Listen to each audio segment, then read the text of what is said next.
कि इस वीडियो में करने वाले हैं। तो चलिए शुरू करते हैं। प्रश्न है, पियाजे तथा वाइगोत्स्की के अनुसार एक रचनात्मक कक्षा कक्ष में अधिगम शिक्षार्थियों द्वारा स्वयं सृजित किया जाता है जो एक सक्रिय भूमिका निभाते हैं। अगला है, एकाधिक बुद्धिमानी का सिद्धांत कहता है कि बुद्धि कई प्रकार की हो सकती है। ठीक है। अगला है, वाइगोत्स्की के अनुसार सीखने को पृथक नहीं किया जा सकता। तो वाइगोत्स्की के अनुसार जो है सीखने को जो है उसके सामाजिक संदर्भ से पृथक नहीं किया जा सकता। अगला है, लेव वाइगोत्स्की के अनुसार आधारभूत मानसिक क्षमताओं को मुख्य रूप से किसके द्वारा उच्चतर संज्ञानात्मक प्रक्रियाओं में बदल जाता है। करेक्ट आंसर हो जाएगा सामाजिक पारस्परिक क्रिया। अगला है, परिवार एवं पास पड़ोस बच्चों के समाजीकरण की करेक्ट आंसर हो जाएगा द्वितीयक एजेंसियां हैं। ठीक है। अगला है, जिन पियाजे एवं लेव वाइगोत्स्की जैसे मनोवैज्ञानिक संरचनावादी अधिगम को किस रूप में देखते हैं। करेक्ट आंसर हो जाएगा सक्रिय विनियोजन से अर्थ निर्माण की प्रक्रिया। अगला है, पियाजे के अनुसार विशिष्ट मनोवैज्ञानिक संरचनाओं अनुभव से सही अर्थ निकालने के व्यवस्थित तरीके को क्या कहा जाता है। करेक्ट आंसर हो जाएगा स्कीमा कहा जाता है। तो स्कीमा आपका करेक्ट आंसर हो जाएगा। अगला है, हावर्ड गार्डनर का बुद्धि का सिद्धांत पर बल देता है। करेक्ट आंसर हो जाएगा प्रत्येक व्यक्ति की विलक्षण योग्यताओं पर। अगला है, एक शिक्षिका अपने शिक्षार्थी की विभिन्न अधिगम शैलियों को संतुष्ट करने के लिए वैविध्यपूर्ण कार्यों का उपयोग करती है, वह से प्रभावित है। करेक्ट आंसर हो जाएगा गार्डनर की बहुबुद्धि सिद्धांत। ठीक है। अगला है, लेव वाइगोत्स्की के अनुसार भाषिक विकास मानव चिंतन के स्वभाव को बदल देता है। अगला है, लेव वाइगोत्स्की के अनुसार संज्ञानात्मक विकास का मूल कारण है। करेक्ट आंसर हो जाएगा सामाजिक अन्योन्य क्रिया। तो सामाजिक अन्योन्य क्रिया आपका करेक्ट आंसर हो जाएगा। अगला है, किसी बच्चे का दिया गया विशिष्ट उत्तर कोहलबर्ग के नैतिक तर्क के सोपानों की विषय वस्तु के किस सोपान के अंतर्गत आएगा। यदि आप ईमानदार हैं तो आपके माता पिता आप पर गर्व करेंगे, इसलिए आपको ईमानदार रहना चाहिए। तो करेक्ट आंसर हो जाएगा यहाँ पर अच्छी लड़की अच्छा लड़का अनुकूलन। ठीक है। अगला है, जिन पियाजे के अनुसार अधिगम के लिए निम्नलिखित में से क्या है। करेक्ट आंसर हो जाएगा शिक्षार्थी द्वारा पर्यावरण की सक्रिय खोजबीन। अगला प्रश्न है, बहुविध बुद्धि सिद्धांत के अनुसार सभी प्रकार के पशुओं खनिजों और पेड़ पौधों को पहचानने और वर्गीकृत करने की योग्यता डैश कहलाती है। तो करेक्ट आंसर हो जाएगा प्राकृतिक बुद्धि कहलाती है। तो प्राकृतिक बुद्धि आपका करेक्ट आंसर हो जाएगा। अगला है, जिन पियाजे के अनुसार प्रारूप स्कीमा निर्माण वर्तमान योजनाओं के अनुरूप बनाने हेतु नवीन जानकारी में संशोधन और नवीन जानकारी के आधार पर पुरानी योजनाओं में संशोधन के परिणाम के रूप में घटित होता है, इन दो प्रक्रियाओं को जाना जाता है। तो करेक्ट आंसर हो जाएगा समावेशन और समायोजन के रूप में। अगला है, पियाजे मुख्य रूप से किसके अध्ययन के लिए जाने जाते हैं। तो पियाजे जो है मुख्य रूप से संज्ञानात्मक विकास के अध्ययन के लिए जाने जाते हैं। तो संज्ञानात्मक विकास आपका करेक्ट आंसर हो जाएगा। अगला है, कोहलबर्ग का सिद्धांत निम्न में से किस विकास से संबंधित है। करेक्ट आंसर हो जाएगा नैतिक विकास से संबंधित है। अगला है, वाइगोत्स्की के अनुसार बच्चे सीखते हैं। करेक्ट आंसर हो जाएगा वयस्कों और समवयस्कों के साथ परस्पर क्रिया से। अगला है, अंतर्वैयक्तिक बुद्धि से आशय है। करेक्ट आंसर हो जाएगा विभिन्न व्यक्तियों को समझने का कौशल। बच्चे के समाजीकरण में परिवार डैश भूमिका निभाते हैं। तो बच्चे के समाजीकरण में परिवार मुख्य भूमिका निभाते हैं। ठीक है। अगला है, कोहलबर्ग के सिद्धांत के योगदान के रूप में निम्नलिखित में से किसे माना जा सकता है। करेक्ट आंसर हो जाएगा यह नैतिक तर्क और कार्यवाही के बीच एक स्पष्ट संबंध स्थापित करता है। अगला है, लेव वाइगोत्स्की के अनुसार अधिगम एक सामाजिक गतिविधि है। अगला है, लेव वाइगोत्स्की के अनुसार संज्ञानात्मक विकास का मूल कारण है। करेक्ट आंसर हो जाएगा सामाजिक अन्योन्य क्रिया। अगला है, लेव वाइगोत्स्की के समाज संरचना सिद्धांत में दृढ़ विश्वास रखने वाले शिक्षक के नाते आप अपने बच्चों के आकलन के लिए निम्नलिखित में से किस विधि को वरीयता देंगे? तो करेक्ट आंसर हो जाएगा सहयोगी प्रोजेक्ट विधि। ठीक है। अगला है, निम्नलिखित में से कौन सी लॉरेंस कोहलबर्ग के द्वारा प्रस्तावित नैतिक विकास की एक अवस्था है? करेक्ट आंसर हो जाएगा सामाजिक अनुबंध अभिविन्यास। आइए देखते हैं पर्यावरण अध्ययन में कैसे प्रश्न पूछे गए थे। तो पर्यावरण अध्ययन में जो है राजस्थान का लोक नृत्य क्या है? तो राजस्थान का लोक नृत्य जो है घूमर है। तो घूमर आपका करेक्ट आंसर हो जाएगा। मणिपुर का नृत्य एवं भाषा कौन सी है? तो मणिपुर का नृत्य जो है मणिपुरी नृत्य है तथा भाषा जो है मिती है। ठीक है। अगला है, अरब सागर के निकटवर्ती राज्य कौन से हैं? तो अरब सागर के निकटवर्ती राज्य जो है गुजरात, महाराष्ट्र, गोवा, कर्नाटक, केरल, तमिलनाडु हैं। ठीक है। पक्षी के पंख किस काम आते हैं? तो पंछियों के पंख जो है उड़ने, सर्दी गर्मी से बचने हेतु रूपांतरित होते हैं। अगला प्रश्न पूछा गया था, मिजोरम की भाषा कौन सी है? तो मिजोरम में बोली जाने वाली भाषा जो है मिजो है। तो मिजो आपका करेक्ट आंसर हो जाएगा। अगला है, मधुबनी चित्रकला से संबंधित प्रश्न पूछे गए थे जिसे मिथिला चित्रकला भी कहते हैं। यह बिहार की चित्रकारी है।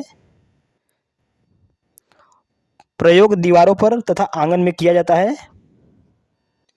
इसमें फूल, पत्तियां, जानवर, इंसान, पक्षी आदि के चित्र बनाए जाते हैं। चावल का प्रयोग चित्रों में उभार लाने के लिए किया जाता है। जो मधुबनी चित्रकला है उसमें जो चावल का प्रयोग होता है उसमें चित्र में उभार लाने के लिए इसका प्रयोग किया जाता है। इस चित्रकला में प्राकृतिक रंगों का प्रयोग किया जाता है। ठीक है। उदाहरण के लिए हल्दी, नील, फूल एवं पत्तियों के रस सुखाकर प्रयोग किया जाता है। आइए देखते हैं आगे, वर्ली चित्रकला। तो ये जो है महाराष्ट्र गुजरात की चित्रकारी है। कलमकारी चित्रकला, यह आंध्र प्रदेश की चित्रकारी है। ठीक है। पट्टा चित्रकला, तो पट्टा चित्रकला जो है यह ओडिशा राज्य की चित्रकारी है। अगला प्रश्न है, महाराष्ट्र में कौन सा व्यंजन प्रसिद्ध है? तो महाराष्ट्र में सहजन के फूलों के पकौड़े बहुत प्रसिद्ध हैं। ठीक है। कश्मीर में, तो कश्मीर में जो है सरसों के तेल में बनी मछली बहुत पसंद की जाती है। ठीक है। अगला है, गोवा में, तो गोवा में जो है नारियल के तेल में बनी समुंदर की मछली बहुत ही पसंद की जाती है। ठीक है। केरल राज्य में जो है केरल में नारियल में डली हुई करी और उसके साथ उबला हुआ टैपियोका खाने में बहुत पसंद किया जाता है। केरल में केले के फूलों की सब्ज़ी बहुत पसंद की जाती है। ये आप लोग भी याद रखेंगे। ठीक है। अगला है हांगकांग, तो हांगकांग में सांप खाना बहुत पसंद किया जाता है। सांप से बने खाने को लिंगहू फेन कहते हैं। ठीक है। हाथी से संबंधित भी प्रश्न पूछे गए थे। तो आइए देखते हैं हाथी के बारे में। तो स्थल खंड में पाया जाने वाला सबसे बड़ा जीव है हाथी। ठीक है। भारत का राष्ट्रीय विरासत पशु हाथी 2010 में घोषित किया गया। 2010 में विरासत पशु हाथी को घोषित किया गया। हाथी की आयु लगभग 70 साल की होती है। हाथी काले रंग के होते हैं इसलिए इन्हें गर्मी अधिक लगती है। ठीक है। इसका दिमाग काफ़ी बड़ा होता है। हाथी का दिमाग जो है बहुत बड़ा होता है, लगभग 5.5 किलो का होता है। ठीक है। भारत में सर्वाधिक हाथी कर्नाटक राज्य में पाए जाते हैं। भारत में सर्वाधिक हाथी जो है कर्नाटक राज्य में पाए जाते हैं। अगला है, हाथी समूह में रहते हैं। समूह का नेतृत्व जो है बुजुर्ग हथिनी करती है। हाथी समूह में रहते हैं और हाथियों के समूह का जो नेतृत्व है वो बुजुर्ग हथिनी करती है। ठीक है। हाथी नर के बच्चे जो है 14 से 15 साल के बाद समूह को छोड़ देते हैं। ठीक। अगला है, एक स्वस्थ हाथी दिन भर में 100 केजी पत्तियां, छाल, घास फूस खा लेता है और यह शाकाहारी होता है। अगला है, गर्मी से बचने के लिए हाथी कीचड़ या जल में खेलना पसंद करते हैं। ये आप लोग याद रखेंगे। हाथी का गर्भकाल जो है सर्वाधिक लगभग 22 माह का होता है। ठीक है। केरल, कर्नाटक और झारखंड के राज्य पशु हाथी हैं। हाथी दिन भर में केवल 2-4 घंटे ही सोता है। हाथी मधुमक्खियों से डरते हैं। विश्व हाथी दिवस प्रत्येक वर्ष 12 अगस्त को मनाया जाता है। तो ये आप लोग याद रखेंगे कि हाथी दिवस जो है प्रत्येक वर्ष जो है 12 अगस्त को मनाया जाता है। ठीक है। अगला है, किस पक्षी ने कहा कि मेरे सिर पर शिखा है? तो करेक्ट आंसर हो जाएगा मोर। ठीक है। अगला है, दक्षिण भारत के मेले से संबंधित प्रश्न पूछा गया था। तो दक्षिण भारत के मेले जो है ओणम, मैसूर, दशहरा और पोंगल हैं। ठीक है। अगला है, थीम से संबंधित प्रश्न पूछे गए थे, पर्यावरण की थीम से। तो एनसीएफ 2005 के अनुसार कक्षा 3 से 5 तक के पर्यावरण अध्ययन को 6 थीमों में विभाजित किया गया है, जो इस प्रकार हैं। परिवार एवं मित्र, दूसरा है भोजन, तीसरा है पानी, चौथा है आवास, पांचवा यात्रा और छठवां जो है चीज़ें जो हम बनाते हैं। ठीक है। परिवार एवं मित्र की जो है उप थीम भी होती हैं। तो 4 उप थीम है, जिसका नाम है संबंध, जानवर, कार्य तथा खेल, पौधे। ठीक है। अगला प्रश्न है, सीसीई का फुल फॉर्म पूछा गया था। तो करेक्ट आंसर हो जाएगा सतत तथा व्यापक मूल्यांकन, कंटिन्यूअस एंड कॉम्प्रहेंसिव इवैल्यूएशन। ठीक है। अगला है, पोचमपल्ली क्या है? तो पोचमपल्ली आंध्र प्रदेश की रेशम की साड़ी है। ठीक है। अगला है, बुंदेलखंड का नृत्य कौन सा है? तो करेक्ट आंसर हो जाएगा यहाँ पर बुंदेलखंड में लोकप्रिय नृत्य जो है बधाई नृत्य, बरेदी नृत्य, होली नृत्य, जवारा नृत्य, आदिवासी कर्मा नृत्य, सहरा नृत्य, रावला नृत्य, राई नृत्य, कानड़ा नौरता नृत्य। ठीक है। तो ये सभी जो है बुंदेलखंड के लोकप्रिय नृत्य हैं। तो आप लोग ये याद रखेंगे। ठीक है। महाराष्ट्र में पहने जाने वाली साड़ी का नाम क्या है? तो करेक्ट आंसर हो जाएगा महाराष्ट्र में सबसे लोकप्रिय रेशम की साड़ियों में एक पैठानी साड़ी है। अगर ऑप्शन में रहा होगा तो पैठानी आपका करेक्ट आंसर हो जाएगा। ठीक है। अगला है, कलमकारी चित्रकला से संबंधित प्रश्न पूछे गए थे। तो आइए जानते हैं, इस चित्रकला में प्राकृतिक रंगों का प्रयोग किया जाता है। उदाहरण के लिए हल्दी, नील, फूल एवं पत्तियों के रस एवं सुखाकर प्रयोग किया जाता है। यह आंध्र प्रदेश की चित्रकारी है। ठीक है। अगला प्रश्न पूछा गया था, निम्नलिखित में से कौन से आयरन के मुख्य स्रोत हैं? तो आंवला, पालक, टमाटर, मटर और दाल, ये सभी जो है आयरन के प्रमुख स्रोत हैं। अगला है, तोरांग क्या है? तो तोरांग का जो अर्थ होता है वो जंगल होता है। यह किस राज्य से संबंधित है? तो यह जो है झारखंड राज्य से संबंधित है। तो झारखंड आपका करेक्ट आंसर हो जाएगा। मलेरिया से संबंधित प्रश्न पूछे गए थे। तो आइए जानते हैं मलेरिया के बारे में। तो मलेरिया परजीवी एक प्लाज्मोडियम है जो एक प्रोटोजोआ है। यह एक संक्रमित मादा एनाफिलीज मच्छर के काटने से फैलता है। ठीक है। मलेरिया की दवा बनाने के लिए सिनकोना का पेड़ की छाल उपयोग में लाया जाता है। मलेरिया की दवा बनाने के लिए सिनकोना के पेड़ की छाल का उपयोग किया जाता है। ठीक है। अगला प्रश्न है, बंगाल की खाड़ी से लगे हुए तटवर्ती राज्य कौन कौन से हैं? तो करेक्ट आंसर हो जाएगा आंध्र प्रदेश, उड़ीसा, पश्चिम बंगाल। अगला है, स्वच्छ भारत मिशन, स्वच्छ भारत अभियान किसके समय में शुरू हुआ? तो करेक्ट आंसर हो जाएगा महात्मा गांधी जी की 150वीं जयंती वर्षगांठ 2 अक्टूबर सन 2014 से। अगला है, अमृता देवी बिश्नोई का संबंध किससे है? तो अमृता देवी बिश्नोई का जो संबंध है वो खेजड़ी वृक्षों से है।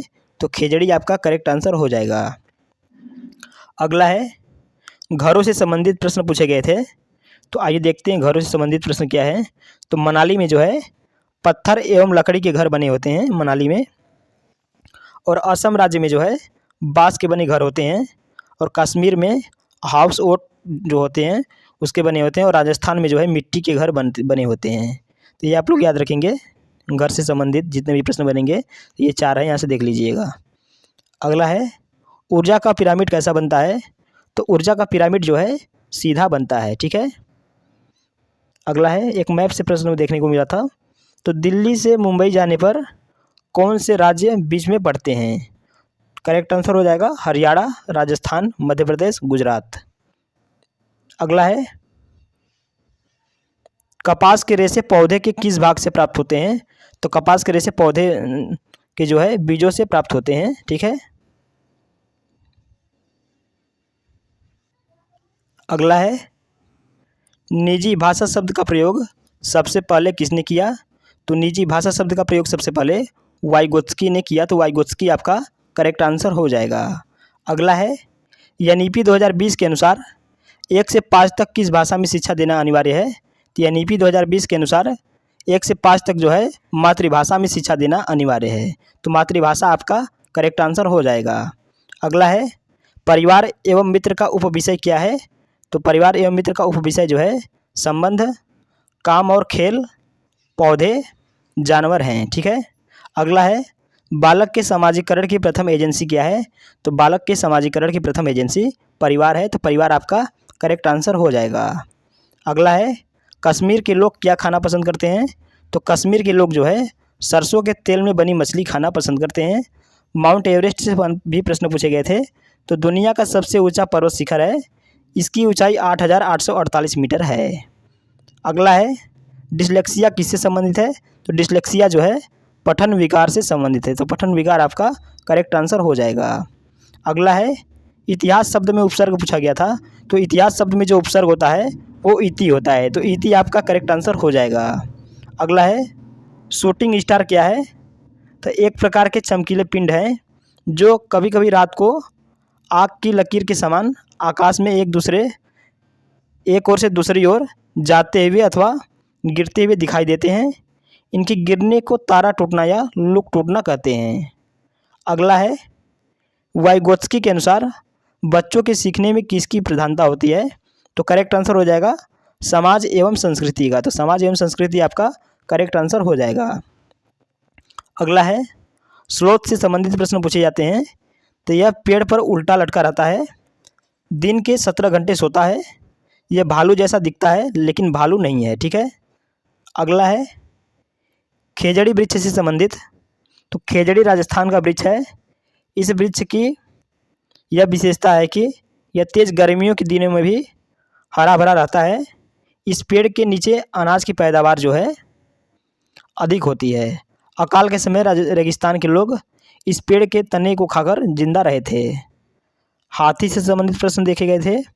तो एक बड़ा हाथी 100 केजी से अधिक पत्ते व टहनियाँ खा ले सकते हैं।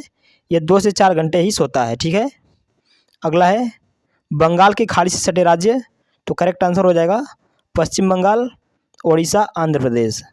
अगला है, संविधान की 8वीं अनुसूची में कितनी भाषाओं को उल्लेख है?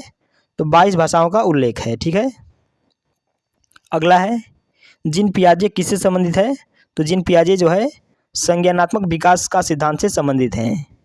अगला है, राजस्थान के सामान्य घर, मिट्टी के बने घर, छत पर कटीली झाड़ियाँ होती हैं। अगला है, नई शिक्षा नीति के अनुसार कक्षा 1 से 5 तक की शिक्षा को क्या कहा गया है? तो करेक्ट आंसर हो जाएगा फाउंडेशन स्टेज कहा गया है। तो फाउंडेशन स्टेज आपका करेक्ट आंसर हो जाएगा। किस अवस्था में बच्चे वस्तुओं के बीच विभेद एवं वर्गीकरण करने लगते हैं? करेक्ट आंसर हो जाएगा मूर्त संक्रियात्मक अवस्था 7 से 11 वर्ष। अगला है, गणित गणना संबंधी अक्षमता क्या कहलाती है? तो करेक्ट आंसर हो जाएगा डिस्कैलकुलिया। तो डिस्कैलकुलिया आपका करेक्ट आंसर हो जाएगा। गिलहरी से संबंधित प्रश्न पूछे गए थे। तो गिलहरी का दांत हमेशा बढ़ता रहता है जिसके कारण वह वस्तुओं को कुतरता रहता है। ठीक है, अगला है, कौन सा पौधा कीड़ों मकोड़ों, मेढक या चूहों को अपनी ओर आकर्षित करके उनका शिकार कर लेता है? तो करेक्ट आंसर हो जाएगा नेपेंथिस पौधा। यह मेघालय राज्य में पाया जाता है। ठीक है, अगला है, फसलों को पानी देने की सबसे अच्छी विधि है। तो फसलों को पानी देने की सबसे अच्छी विधि जो है ड्रिप सिंचाई है। ड्रिप सिंचाई के द्वारा पौधों को आवश्यकता अनुसार जल दिया जाता है। ठीक है, इसके द्वारा 70% पानी की बचत की जा सकती है। अगला है, रोनाल्ड रोज को नोबेल पुरस्कार कब और किस क्षेत्र में मिला? तो करेक्ट आंसर हो जाएगा 1902 में चिकित्सा के क्षेत्र में नोबेल पुरस्कार दिया गया। अगला है, झूम खेती भारत के किस भाग में की जाती है? तो झूम खेती भारत के पूर्वोत्तर राज्यों में मेघालय में की जाती है। इसे स्थानांतरित कृषि के नाम से भी जाना जाता है। अगला है, बारिश का पानी संरक्षित करने को क्या कहा जाता है? तो करेक्ट आंसर हो जाएगा रेन वाटर हार्वेस्टिंग, वर्षा जल संचयन। अगला है, मलेरिया की दवा किस पेड़ की छाल से प्राप्त की जाती है? तो मलेरिया की दवा जो है सिनकोना पेड़ की छाल से प्राप्त की जाती है। अगला है, बालक के समाजीकरण की द्वितीयक एजेंसी को क्या कहा जाता है? तो करेक्ट आंसर हो जाएगा विद्यालय व मीडिया। ठीक है।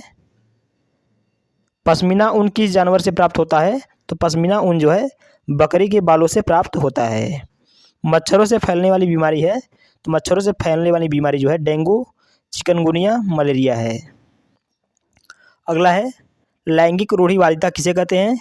करेक्ट आंसर हो जाएगा जब शिक्षक किसी बालक या बालिका को ज़्यादा प्रमुखता देता है किसी एक को, तो उसे लैंगिक रूढ़िवादिता कहते हैं।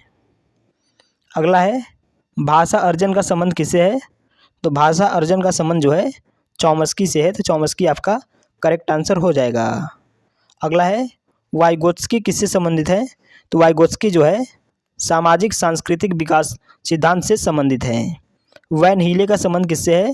तो वैन हीले का संबंध जो है ज्यामिति चिंतन से है, तो ज्यामिति चिंतन से आपका करेक्ट आंसर हो जाएगा। अगला है, गणित शिक्षण में वैन हेले मॉडल एक सिद्धांत है जो यह बताता है कि छात्र कैसे ज्यामिति सीखते हैं। ठीक है। अगला है, एनईपी 2020 किस शिक्षा पर बल देता है? तो एनईपी 2020 जो है बाल केंद्रित शिक्षा पर बल देता है। समावेशी शिक्षा क्या होती है? जहां सामान्य बालक और विशिष्ट बालक एक साथ शिक्षा प्राप्त करते हैं। अगला है, पर्यावरण की थीम से प्रश्न पूछे गए थे, तो भोजन, परिवार एवं मित्र, पानी, यात्रा, आवास, हम चीज़ें कैसे सीखते हैं। ठीक है। हाथी के झुंड का सरदार कौन होता है? तो हाथी के झुंड का सरदार जो है सबसे बुजुर्ग मादा हाथी होती है। अगला है, ग्रेगर जॉन मेंडल ने किस पौधे पर प्रयोग किया? तो ग्रेगर जॉन मेंडल ने जो है मटर के पौधे पर प्रयोग किया। राजस्थान का लोक नृत्य क्या है? तो राजस्थान का लोक नृत्य जो है घूमर है। ठीक है।